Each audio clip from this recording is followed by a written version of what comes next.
Sveiki visi, dalyvaujantis Eufolio projekte. Taigi pirmoji pamoka – registracija tinklalapyje.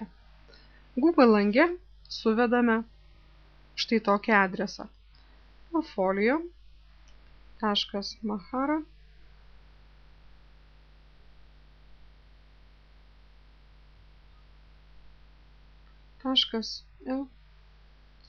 Spaudžiame pačią pirmą nuorodą. Na štai nukeliavome į tinklalapį skirtą mūsų projektui. Viršuje galite pasirinkti kalbą. Mūsų gimtoji kalba lietuvių, taigi ją renkamės.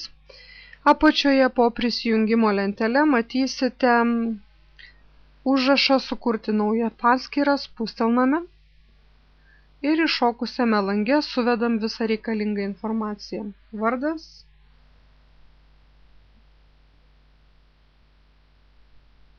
pavardė, elektroninio pašto adresas,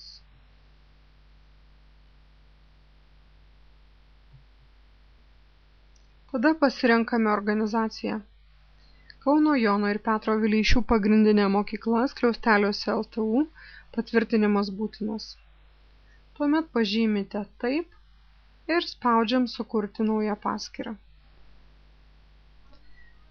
Viršuje matote pranešimą, kad jūs sėkmingai pateikėte registracijos formą, na ir elektroniniu paštu gausite laišką, kada jūsų registracija bus patvirtinta. Taigi tiek darbo pirmam kartui. Ačiū, kad klausėt.